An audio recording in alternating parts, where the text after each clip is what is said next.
بسم اللہ الرحمن الرحیم۔ السلام علیکم۔ حضرت علی ابن حسین علیہ السلام کی کنیت ابو محمد اور لقب زین العابدین اور سجاد تھا۔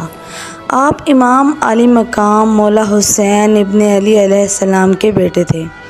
آپ کی والدہ ماجدہ کا نام بی بی شہر بانو تھا۔ امام زین العابدین کی ولادت بعض روایات کے مطابق 15 جمادی الاول اور بعض روایات کے مطابق 15 جمادی الثانی کو ہوئی، جبکہ سال ولادت 38 ہجری تھا۔ اور اس وقت امام زین العابدین کے دادا جان مولا علی علیہ السلام عالم اسلام کے خلیفہ تھے۔ آپ کا نام آپ کے دادا کے نام پر علی رکھا گیا، جبکہ کنیت ابو الحسن اور ابو القاسم رکھی گئی۔ ولادت کے چند دن بعد آپ کی والدہ ماجدہ کا انتقال ہو گیا۔ وقت گزرتا گیا، جب آپ کی عمر 2 سال کی ہوئی تو آپ کے دادا علی ابن ابی طالب کو شہید کر دیا گیا۔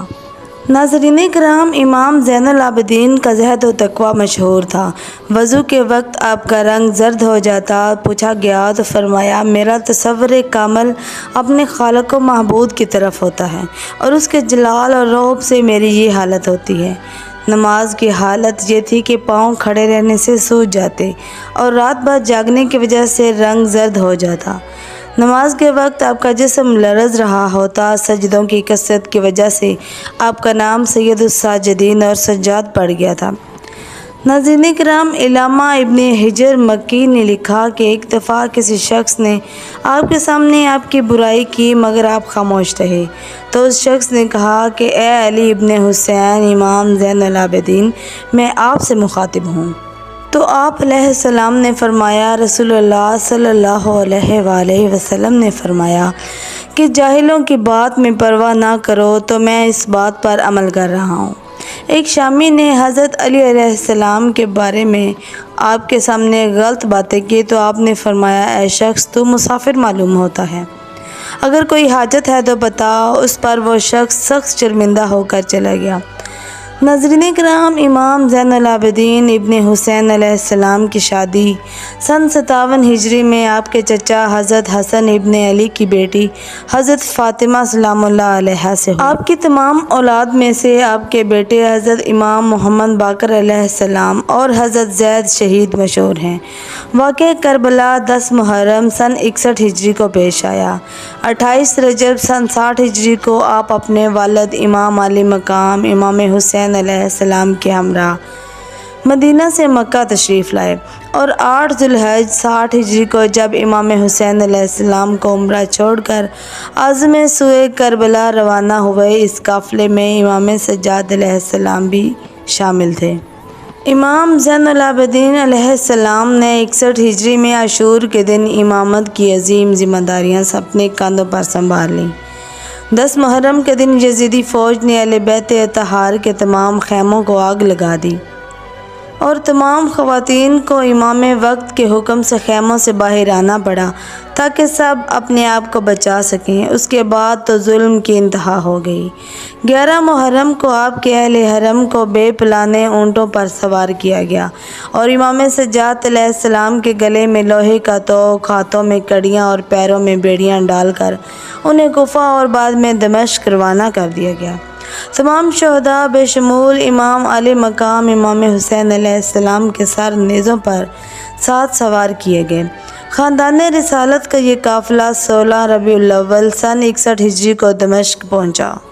عورتوں اور بچیوں کو رسیوں میں بندھا ہوا دربار یزید میں پیش کیا گیا۔ 1 سال کی قید و بند کی مشکلات سہ کر 8 ربیع الاول 62 ہجری کو مدینہ منورہ واپس تشریف لائے۔ تمام عمر خاندان رسالت کی شہادت نبی آخر الزمان امام الانبیاء جناب رسول خدا کی آل کے بازار شام اور کوفہ میں کی گئی بے حرمتی پر گریہ کرتے رہے۔ آپ کی زیادہ تر زندگی عبادت اور گریہ میں گزری۔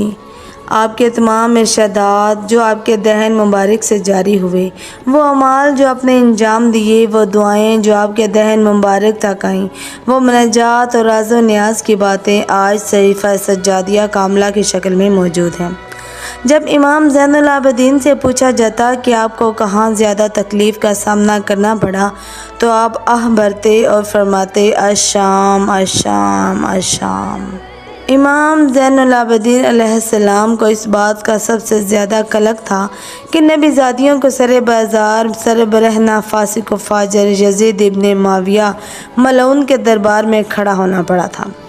ناظرین محترم، دمشق میں فاسق و فاجر مرتد یزید ابن معاویہ لعین کے دربار میں امام زین العابدین علیہ السلام نے جو مشہور خطبہ ارشاد فرمایا، اس کا ایک حصہ یوں ہے: میں پسر زمزم و صفا ہوں، میں فرزند فاطمہ الزہرا ہوں، میں اس کا فرزند ہوں جس کو پس گردن ذبح کیا گیا، میں اس کا فرزند ہوں جس کا سر نوک نیزہ پر بلند کیا گیا۔ ہمارے چاہنے والے روز محشر سیراب ہوں گے اور ہمارے دشمن روز قیامت ذلیل و رسوا ہوں گے۔ یہ خطبہ سن کر لوگوں نے رونا اور شور مچانا شروع کر دیا تو یزید گھبرا گیا۔ اس نے مؤذن کو کہا کہ اذان دے تاکہ امام خاموش ہو جائیں۔ اگر اذان کا وقت ہوتا تو ٹھیک تھا،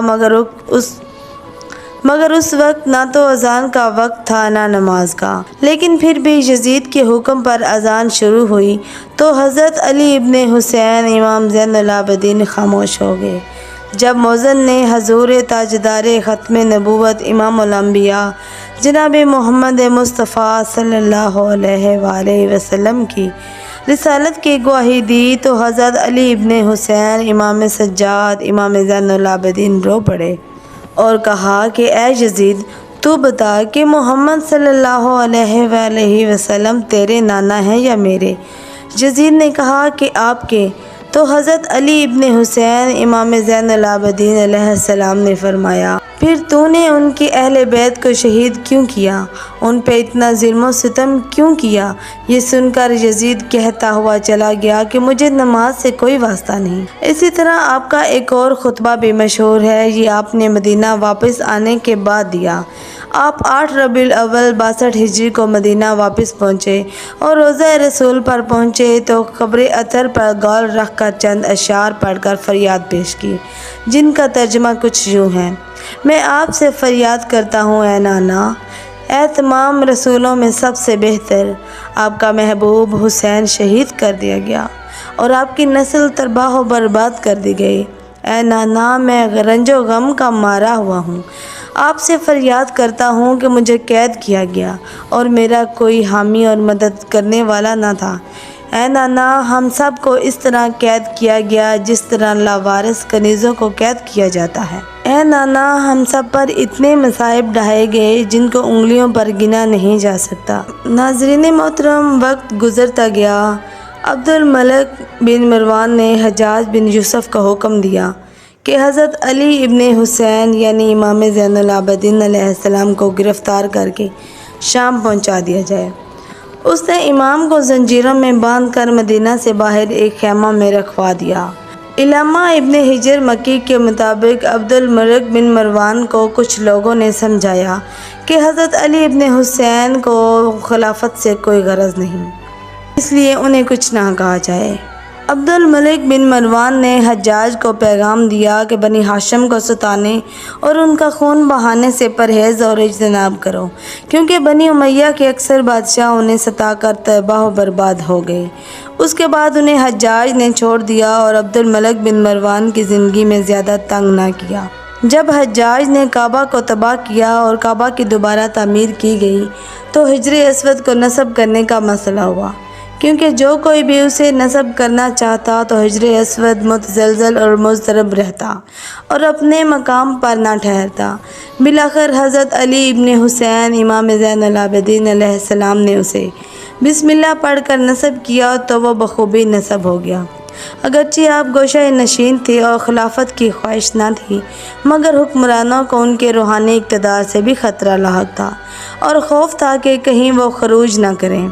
چنانچہ 95 ہجری میں ولید بن ملک لعین نے امام زین العابدین علیہ السلام کو زہر دے کر امام مظلوم حضرت علی ابن حسین علیہ السلام امام سجاد 25 محرم سن 95 ہجری کو درجہ شہادت پر فائز ہوئے۔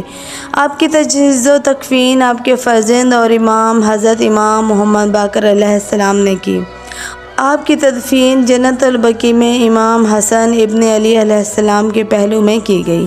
آپ کی شہادت کے بعد آپ کا ایک اونٹ آپ کی قبر مبارک پر فریاد کرتا رہا اور آپ کی شہادت کے 3 دن بعد وہ بھی مر گیا۔ ناظرین کرام، اسی امید کے ساتھ اجازت دیجیے کہ آپ کو ہماری ویڈیو پسند آئے گی۔ ملتے ہیں بہت جلد ایک نئی تاریخی اور معلوماتی ویڈیوز کے ساتھ۔ اپنی دعاؤں میں ہمیں بھی یاد رکھیے گا۔ اللہ رب العزت آپ کا حامی و ناصر ہو۔